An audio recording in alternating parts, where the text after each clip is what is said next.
Good evening. My name is Mario Naves. Thank you for coming out this evening, and it's a real pleasure and an honor being here at the Art Students League. I'd just like to mention both Esther and Xenia for helping expedite everything that was taking place in front of you right now, as well as to acknowledge the support of Michael Hall. I'm very pleased to be with four very accomplished artists, artists I know to one degree or other, their work I know very well. And so I'm looking forward to finding out more about the subject of tonight's panel, which is of course poached upon Raymond Carver's famous book about what we talk about when we talk about love. Maybe love will come into it this evening. What we talk about when we talk about abstraction. Now it occurs to me, what do I do next? Are we going to introduce each individual and have them talk about their work? So do I start with myself? Okay. All right, so,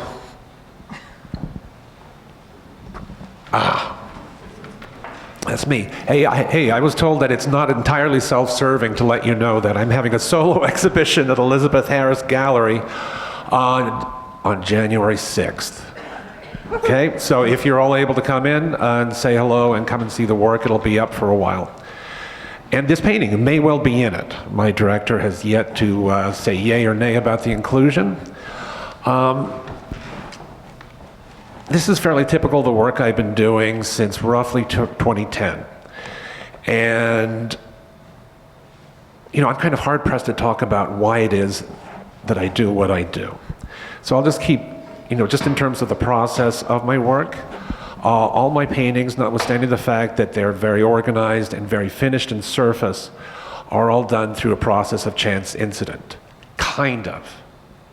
Because I also work from references largely in the Renaissance, and also work with references, usually figurative references. I was trained as a figurative artist way back in the day. Drilled in being a figurative artist. In fact, when I came in today and looked at all the artwork up on the walls, it felt like home sweet home, because it reminded me of, you know, all those decades back studying the figure.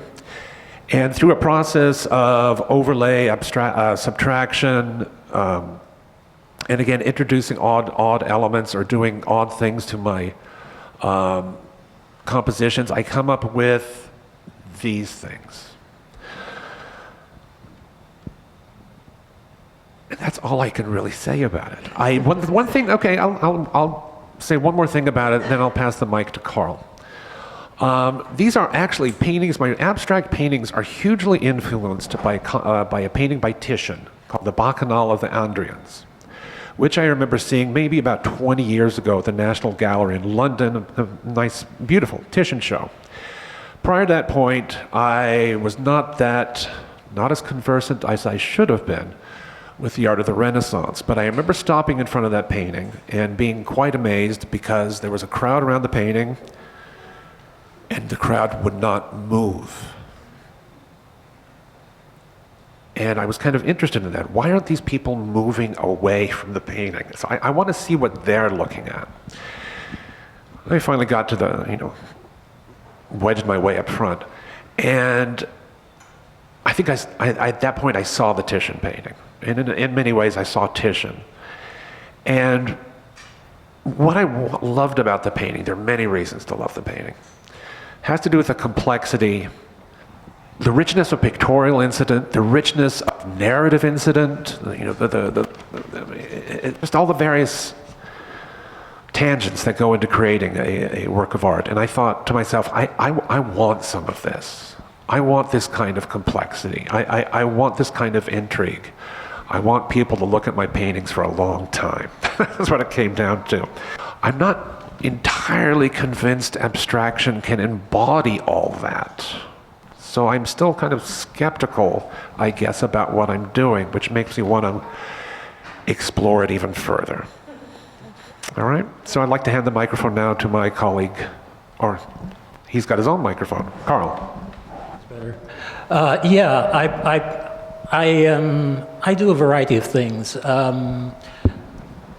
My wall pieces are comprised of actual painting, as well as collage elements. This piece is about 30 feet high, which I just did for the Haynes Gallery in North Carolina. To me, it comprises of both aspects of painting, drawing, lines, everything that you could do with a painting, I do with this. You know, it's concerned with surfaces and edges, how they meet and change, and so on. And also, there's a little reference to my own biography.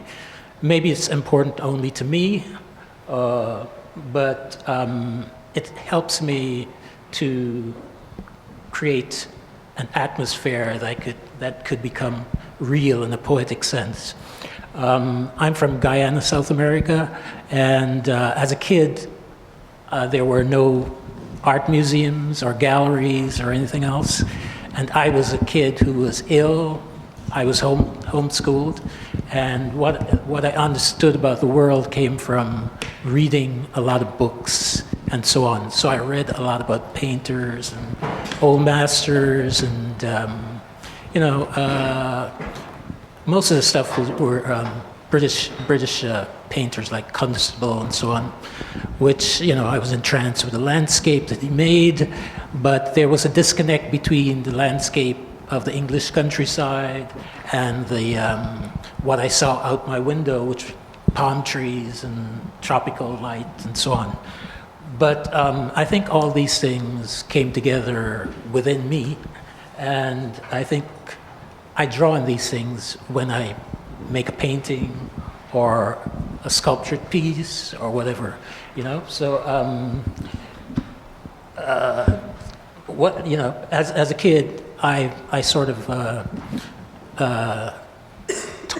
was going to say taught myself art, but it wasn't teaching. It was experiencing what was around me and finding a way to express it in visual terms. Since I didn't have a teacher, I didn't have boundaries, so I did everything, which is figurative stuff, sculpture, going into the backyard and digging up the mud when my mom says to just stay inside, When she comes home, she wants to see something that I've done, whether it's writing or making an image or something. She says, okay, I want to see something every day I come back. If it's a story, don't worry about the spelling and so on. We'll correct that. So my experience was both literary, from all the books that she left around, from Shakespeare to Treasure Island, and the illustrations of these things. All these things became part of who I am now, which is partially literary and also visual, So in over a period of time, I became somebody who could curate a show or write about it or whatever, So it's sort of and this was before I accumulated, the usual degrees, bachelor's, whatever. So I think that's probably enough. So, yeah. Great. And thank you. So I'm John, and this is like being in the front row of the movie theater. And how about that? So this painting is a recent one, and I've been working in this mode for a while. Let me tell you what you're looking at. There's sort of a dimensional surface in relief. It's molding paste. And those sort of radiating spherical forms are painted with acrylic paint on top of them, as well as silver metallic paint. So you're sort of seeing a reflective surface as well as a painted surface. And actually on the acrylic color is sort of diluted black oil stick. So the colors are actually shades, and they have this kind of sort of strange quality to them, and sort of new colors being produced through this process. And, thinking about looking at this painting, it kind of reminded me that, artists are sort of often in this alternate reality with their work. And that's where they spend a lot of time. And then, of course, there's being here and talking about it and kind of waking up from that sort of lucid dreaming that painting can be. And I mean, I like to share this work, but it's also a little strange to describe it in some way. Although I often write things, maybe I sort of toward the end when I'm working on something and thinking about the kind of poetic associations and the things that it's reminded me of along the way. And since I'm still working on these paintings, I really haven't done that. But I know there's this kind of play between something that's very stark and a kind of groundless ground. And actually the molding paste is on a sort of gray ground, so it's almost like there's something behind these forms. And so there's this starkness of this white, there's this kind of switch over to something very dark, and then there's this reflective surface, which is kind of none of those things. So this is a way of describing how I'm seeing it and the experience of being in these paintings. And maybe we'll touch on that sort of thing as we go along. So, Jill. Okay, does this work? Yeah, okay. So, here, so that's a painting of mine. It's called Fluid Bridge, and it's 45 by 78. And my paintings are all about color, but for me, color is a very active thing. I use color in such a way that the colors are really influenced by each other. They're really changed by each other. And that interdependence is so important. All of you who have worked with color know how changeable and magical it is. And that's so key to my whole engagement with painting.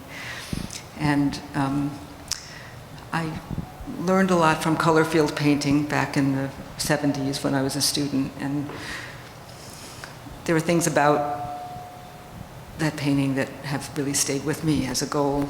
But there are things that I also want to do more than or get beyond or whatever. But painting with color, I don't know, just so much to say about it, but the interaction between colors, the sequencing of colors, calls for colors to expand when there are things that are happening, interactions of color. How far should the color go? And color painting very often is very expansive, but to me it's also important for it to stop. I think painting stops. Paintings are bounded. They're very limited fields. And what's the relationship between that flow and that openness and expanse and stopping? And aren't we always expanding and stopping and contracting and expanding? And isn't that so much part of our experience? I'm very involved with that. And then what kind of drawing does this activity require? And this particular painting, I think, is close to how I feel about that, is what's the difference between a curve and a straight line? What's the difference between different kinds of edges and what they do to the color and the expanse and the stopping and the starting? And then what kind of a space does all this activity require? And there are so many different kinds of space I don't want it to have. I don't want it to have a traditional space. I don't want it to be totally flat. I don't want it to be decorative. I don't want it to be like a slice of nature. I don't want it to be this. I don't want it to be that. But when I get to a space that I'm excited about, it's a happy day. And I'm happy with this one. It's sort of an impossible, complicated, contradictory space. And I don't always get there, but so I'm happy with this painting and happy to have a chance to show it. So that's it.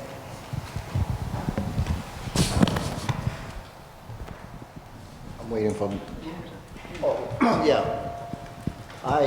This is a painting from 2017.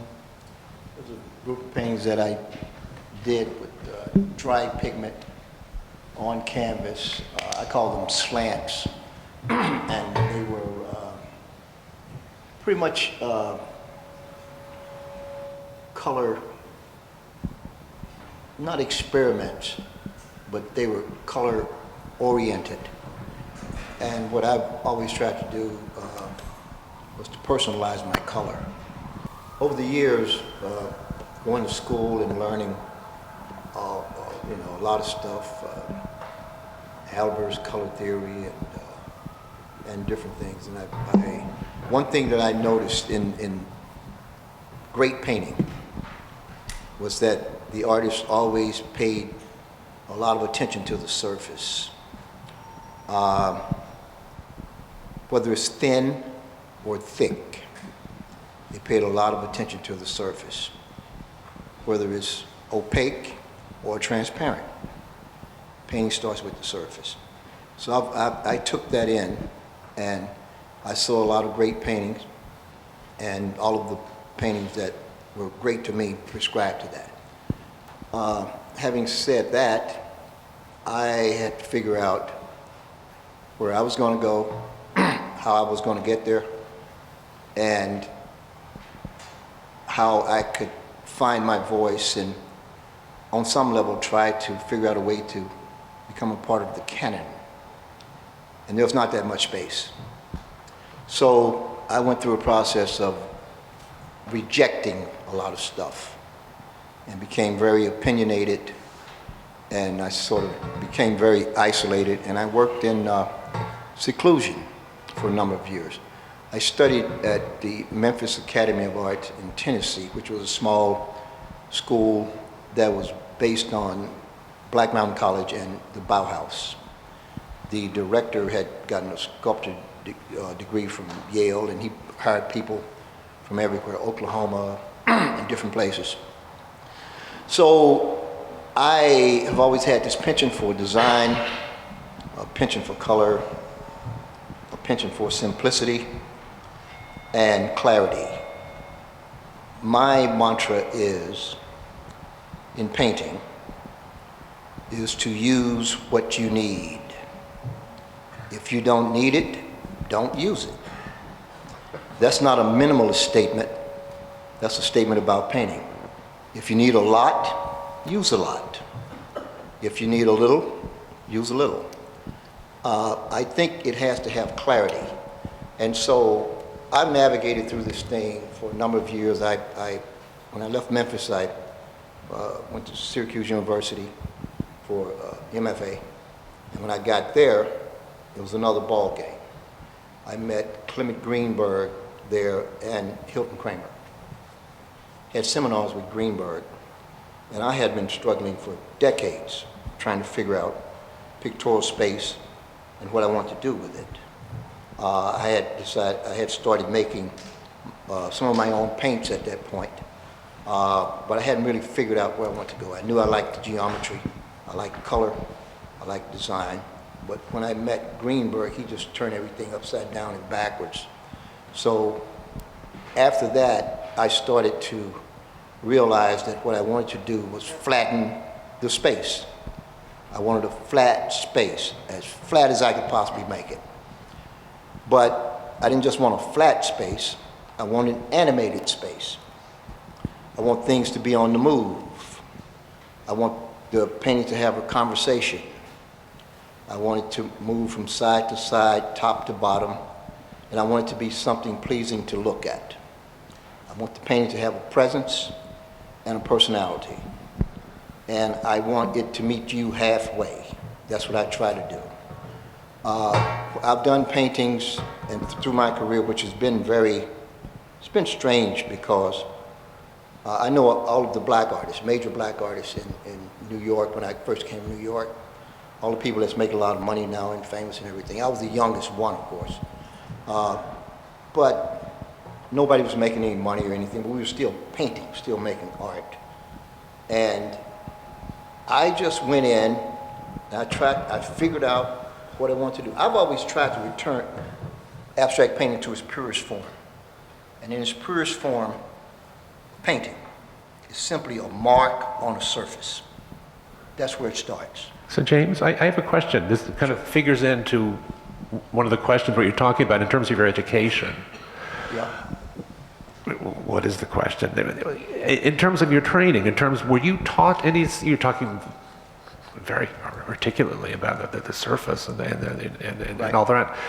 Were there, do you think, and this goes out to the entire panel as well, what kind of lessons can be given to someone who's interested in learning abstraction? What kind of skills should they be taught? I think that you have to develop a skill set, and you have to figure out what is meaningful to you in abstract terms.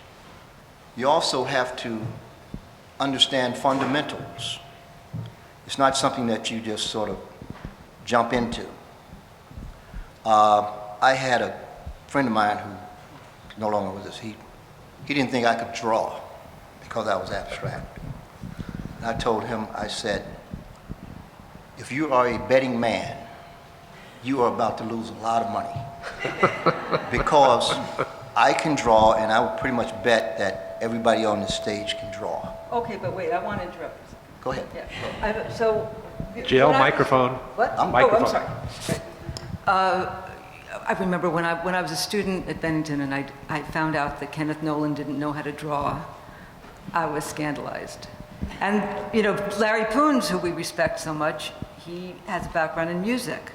And he, but putting that to the side, I am not sure that all the fundamentals are necessary. I think what's important is ways of seeing and being able to see in really fundamental ways, which is very atypical, to be able to strip down and be able to see in very fundamental ways.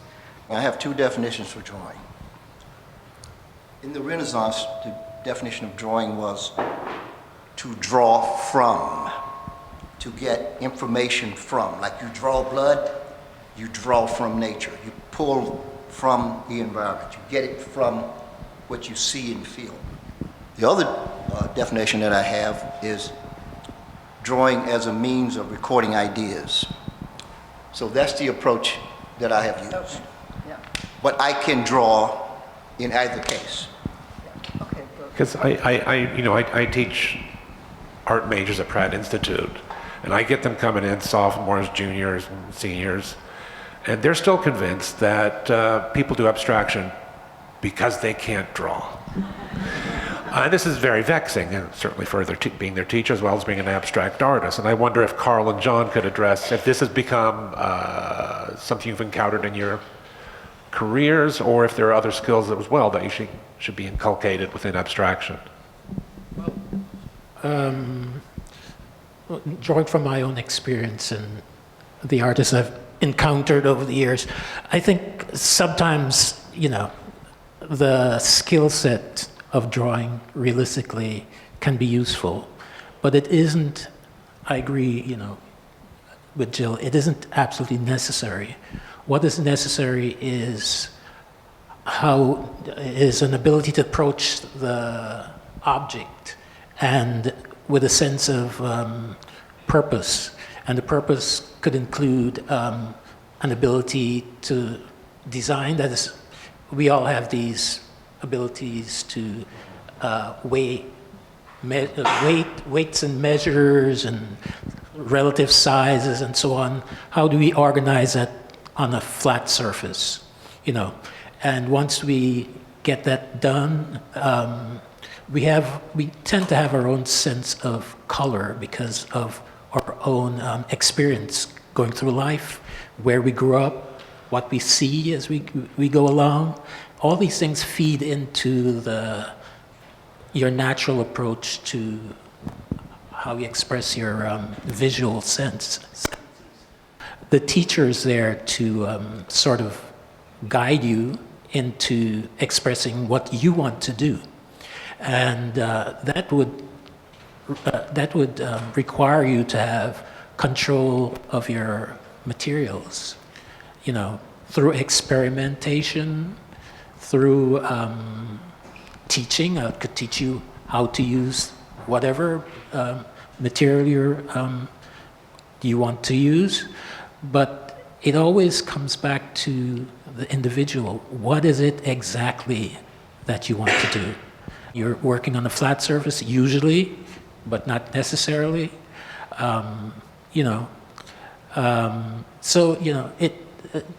It's for me, the teaching is almost a one-to-one kind of experience, and with a teacher sort of guiding you to where you want to go. John, what do you have to say about skills? Continuing with this thought, Carl, it reminded me when they would have these student evaluations, and they would have all these questions for students to answer about the course they were taking. And then in the studio art course, there would be, what was the worst thing about this class? What was the best thing about this class? And I remember the student wrote, she said, the best thing about this class is when they talked about my work. And and I was thinking about that because it really makes a lot of sense. This is what really touched her and made the class really valuable. There are the projects to work on, and there are the kind of visual properties to understand. And then there would be these conversations with students, whether it was just working on a project or independently working on a painting. And that kind of conversation is kind of special. And it made me think that, it's sort of in a continuum from, just being in the studio yourself and talking to yourself or writing notes about what you're seeing. And then there's being in somebody else's studio and talking to them. And then there's being in sort of a class studio setting. And then there's, it goes beyond that sort of talking, like I'm just thinking about myself writing about art occasionally. And that's a way of kind of having this conversation that goes out from myself to lots of other people. And just one more thing, that kind of conversation is, I always wondered what were people talking about at openings? There'd be these circles of people and like, what was going on? And so I'd sort of sidle up and, people would be gossiping, who did what to whom, and they would be complaining about who didn't show up for a studio visit. But then also they were talking about what they saw and what it meant to them. And that's part of that kind of conversation that I'm talking about. Well, that kind of feeds into one of the... Can I? Yep, I want to jump in on this Nolan thing. She said, she said Nolan couldn't draw. Nolan could draw. Nolan didn't think it was that important for what he was doing. Almost every abstract painter that I know that's worth his own salt can draw. Now, you can say there was a guy here that didn't think Pollock could draw. Pollock could draw. He couldn't draw like Matisse, but he could draw. What about Larry Poons? Poons can draw too. Poons can draw. Well, he can draw abstractly, but he's... Who did you say? Not abstractly. See, it's not arbitrary. It's not like... See, relaxation is what hurts the thing. when you think that you're going to get from A to Z by just having an idea and taking a shot at No, something. I don't think that. No, I don't I'm think not that. saying you think that. I'm just putting that out there because there seems to be a lot of relaxation. I favor formalism in a way that a lot of abstract artists don't. And I favor formalism because it's connected to something. Well, okay. And the arbitrary aspect of all of this, well, you know, you got color, and you do this, and you do this, and it's abstract. It's like throwing spaghetti on a wall and hoping some of it sticks. But that's nothing, that's nothing at all what I'm, by saying that people don't need to necessarily know how to draw the figure. It's not at all what I'm No, I'm implying. not saying that. Yeah. My premise, my thesis is the fact that you do have to acquire as much of this stuff as you can. Then you edit it out. You don't do it the other way. You don't edit it out before you ingest it. You know, and so that's where I draw the line. I mean, I've chipped away at some real strict formalist ideas for a long time. Now, if you take an artist like, say, Mondrian, you look at his neoplastic painting, his neoplastic paintings, you look at him and you say, well, this guy doesn't look like he can draw. But if you go Okay. back, if you just keep going back and Right. back and back, You can draw, no, okay. Yeah, But- yeah. Yeah, but still, you know, there are things to be open, ways to be open about it. Like, for example, jazz musicians know a lot about music theory, that's for sure. They may know more than many classical musicians, but they don't need to know the same stuff. And so that's kind of what we're here to talk about. Like, what, you know, do you need to know all the same stuff? I mean, to me, what's really phenomenal is how relationships work on a flat surface and how much you can learn to sensitize yourself to those forces and relationships. The things that can happen are amazing. I mean, I imagine Cézanne, and it's totally a fantasy. This is nothing that's publishable. But I imagine Cézanne, who knew everything about how to paint three-dimensionally, saying, oh my gosh, look at what happens across the surface, because it's another dimension. It's another dimension of art making. So, you know, I agree with you about discipline. I agree with you about every aspect of the visual being important, but I'm not sure that you need to be able to construct a three-dimensional space. Okay, Jill, I just want to pick up ball on something about. What's that? I just wanted to pick up the ball Okay. on something Jill mentioned about how, and this is, I'm positive to everybody, how do you recognize when these things are happening in your painting? How do you see that? I'm wondering, you know, if James, I'm more on the same page with James. Jill knows this, in terms of having a background in drawing with representation.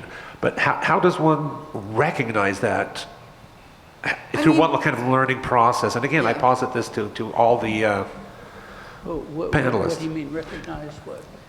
Okay, for lack of, I don't want to put words in Jill's mouth, from recognizing when a painting works, Oh, when it snaps into place or begins to suggest something greater than just the means of its making. Well, How do we recognize Well, let me that? just say, I mean, like Poons, for example, you know, the dot paintings were based on music composition. They were based on counterpoint. And so there was a sort of a translation from music to the visual. And he recognized that that worked. But I mean, I see things in students' work all the time, like, oh, that's happening. Can't you see that? Look at that. But how do you do it by yourself? I think some people, I think it's very rare to be able to do it without a teacher. right, so how would you communicate that to a student? What kind of, Carl, what would you say to a Well- student in terms of recognizing what may be happening in a particular work of art? yeah. Well, you know, I have to go back to myself because I started so early Okay. without teachers and without, you know. But what I've always liked abstraction. I knew I'd like abstraction. I couldn't explain it, but it is. It's a way when you can define something that you're after, whether it's an atmosphere of color or a collection of shapes that fits on this surface in a particular kind of way. and that it doesn't overlap, it doesn't, it feels right as, as your body feels right standing up or sitting down.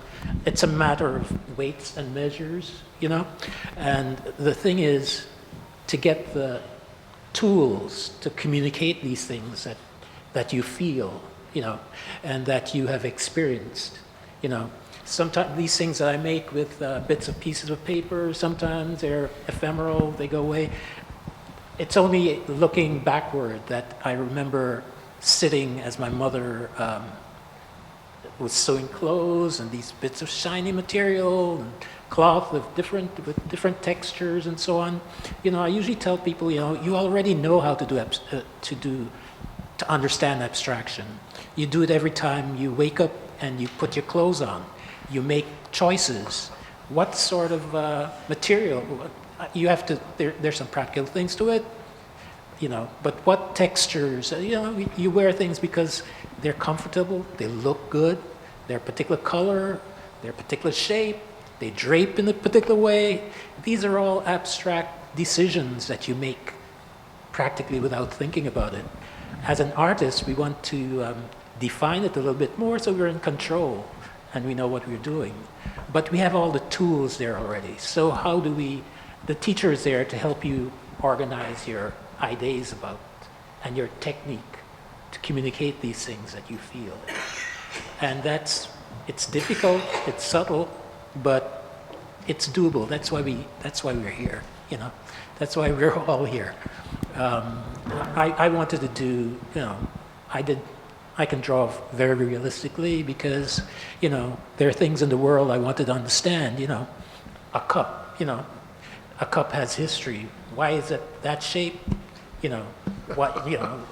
How do we use it? Why is there a handle? Why could we do it a different way? When was the first cup made? All these things. That was my little kiddie's idea about time and history and visual objects. But all these things come together when you think about how to communicate or to help somebody communicate what they're feeling about a thing, because that's what you end up with. You end up with a thing on the wall, a thing that stands up by itself. Was it Stella said once, sculpture, a sculpture is just a painting cut out and stood up someplace, leaned up someplace. So in a kind of a way, that's true, and it goes the opposite way, A sculpture is something you could flatten it out and there you are, If there's a way to get to the formal values, we could hone things down in a teaching situation. We could hone things down so people understand what the formal values are in the stuff you're doing, We have scale, how big things are. Go ahead. I just want to throw something in that John Graham said about abstract expressionism. He said that it had thought, feeling, and automatic écriture. I think painting should have thought, feeling, and emotive content. The average person is not willing to work that hard trying to figure out a painting, an abstract painting or any kind of thing. So the thing has to reach a point where there's clarity, as close as you can get to it. In art today, contemporary art, there is just so much stuff out there that's talking about all kinds of stuff. I'm not willing to do that much work trying to understand it. I'm not. And when something is successful, you know it. You smell it. You can see it. It responds back to you. There's an interaction. There's a relationship. So that's the kind of stuff that I try to peel away, and I think that when it's the most successful, it gets that done. Yeah. It's kind of that simple to me. Yeah. But just back to the teaching, like what do students need? Oh, I'm sorry. Thanks. I'm sorry. Back to what students need. I think students need to learn how to control everything, all the visual elements. They need to know what the range of possibilities is with all the visual elements. They need to understand color interaction. They need to understand how to control value range. You need to understand the possibilities of of edge, of line, of shape, of weights in a picture, all these things that are abstract principles everybody needs to work on. And yeah, it needs to come from all kinds of inner relationships, you know, just like, you know, they're not just things that are floating around out there. I'm not saying that there isn't discipline. You know, the thing you said about music, and then I think he should speak. Yeah. The thing you said about music, jazz musicians having all of this knowledge about this, that, and the other. Well, my friend David Hammonds went to a concert, and there was some people, jazz musicians, that were playing music that could read music. There were some that couldn't.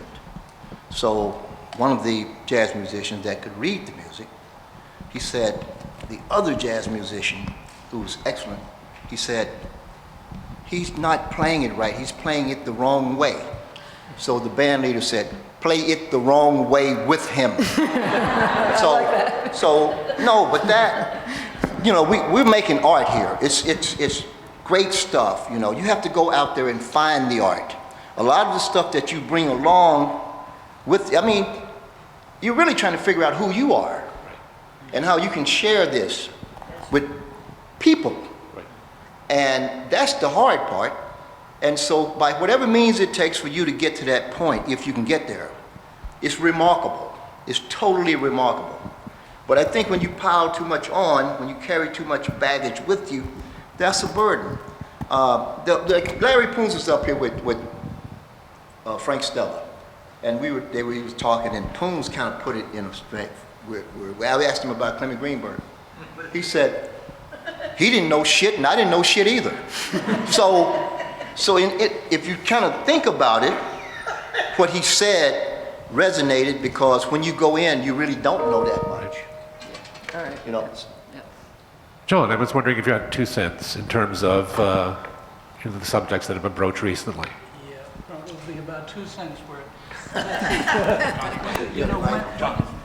Sorry. You know, one thing that you mentioned was about like what are you recognizing? Right.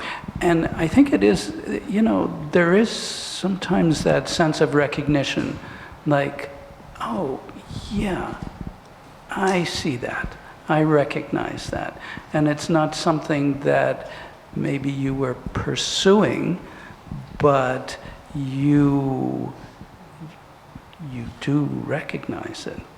And that's, sometimes things are very surprising, and sometimes in a kind of appalling way. And it's sort of like, yes, I mean, I have to recognize that as something that comes from me. And what, you know, if you can sort of not get rid of it, sometimes those things turn out to be the best things, you know, those things that are kind of, well, sort of very challenging. You know, it's, you know, I've used this sort of thought sometimes, talking to a student, say. You know, it's like you go to the oracle and you ask a question, and the oracle gives you an answer. Maybe it's not really what you want to hear, but that's the answer that you've been given. And it's like, well, that's the work that you've made, and you have to kind of come to understand it. So I think it's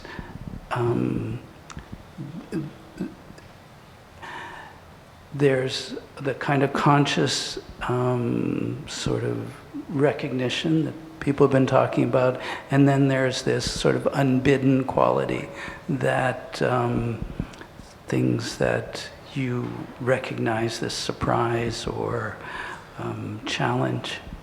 That's what I often find kind of vexing, being in the studio with my work, is that I can't lie to my artwork. I can lie to my girlfriend, I can lie to the IRS, I can lie to my students, I can lie to you all in here. My artwork won't let me get away with shit. And I think maybe that's what John is touching upon. As you work, as your materials, the colors, all these different pictorial elements we've been talking about come to question.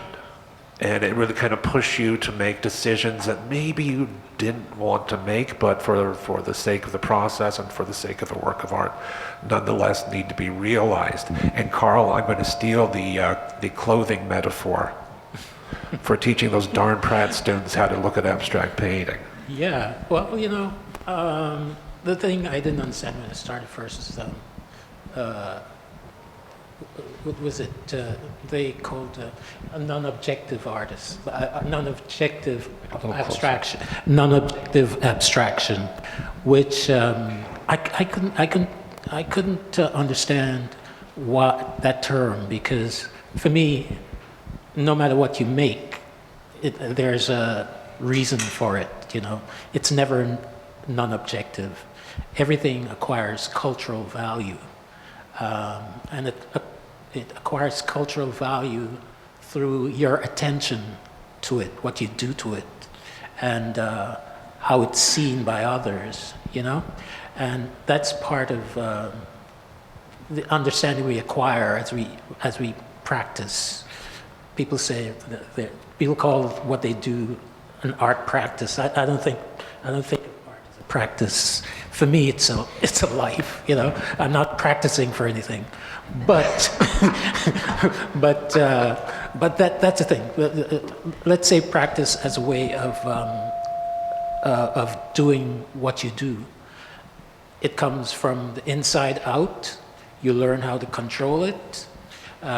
Hopefully, as teachers, we assist you to learn how to control the thing that's already there in you. And you can control it with various means, through technical means, or through conceptual means, or formal means. Me, I go from formal usually, looking at the stuff, what the material is, how it fits on the wall, how it fits on the floor, how it relates to the space that you're in, and all these things. That's the basis for me, and every other thing is added, and it's added because we don't live by ourselves. We live in a social world, and that's how objects acquire meaning, and it acquires poetry, it acquires all these subtle things that we rarely think of as we pass by, So, and these things could accrue to realist stuff as well as abstraction. I mean, to me, they're all just a rearrangement of forms, But you have to choose that's natural to you.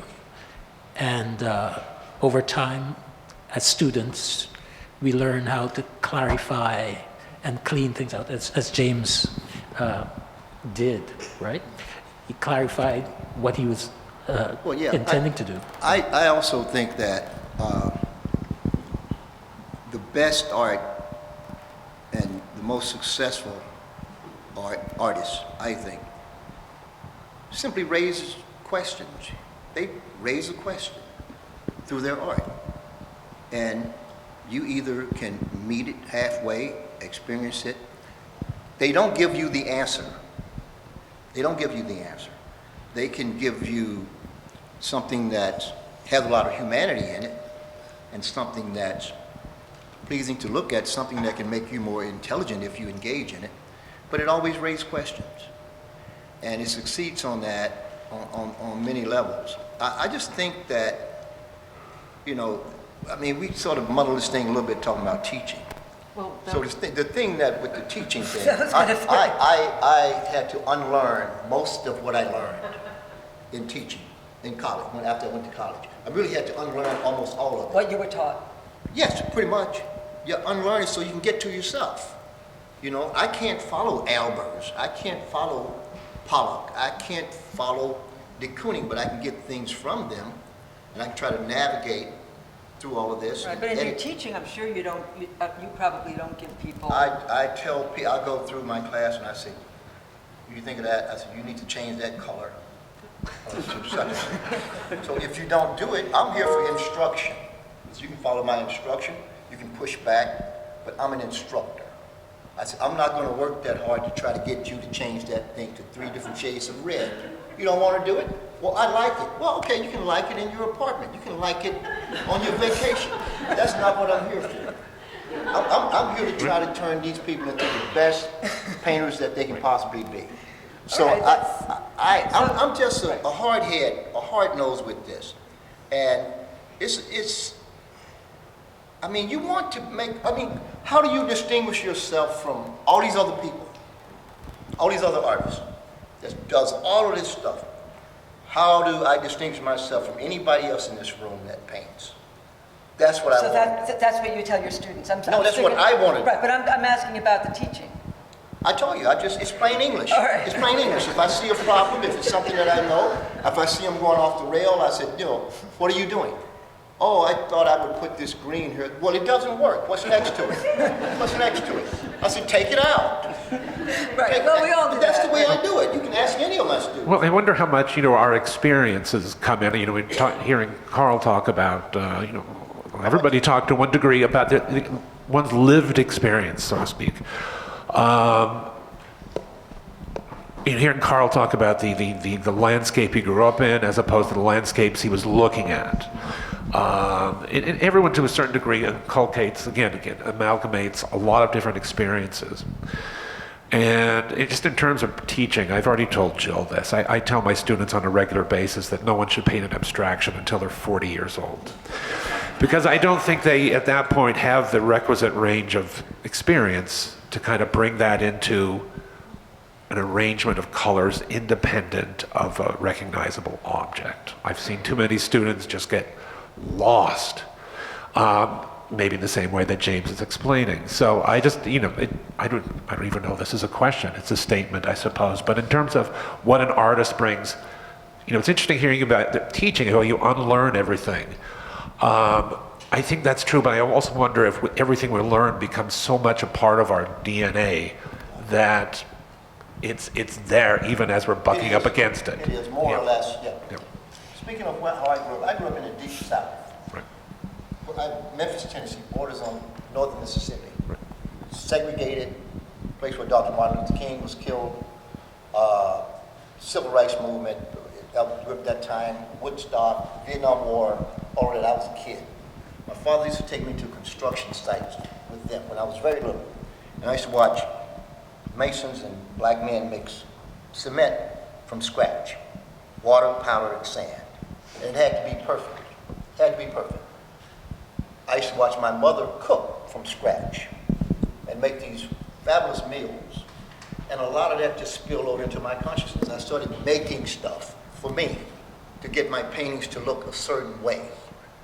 And I appreciate all of this stuff. She mentioned Nolan. I like Nolan's targets and chevrons. I don't like everything. I like Frank Stella's black paintings and his protractors. I like some of Poon's paintings. I like little bits and pieces of a lot of great artists, but my favorite artist is Cézanne, Paul Cézanne. So You and Jill agree about something. we do. All right, so I'd like to open it up to Okay, the audience. the crowd, the audience. If there's any questions, you'd like to pause it. Well,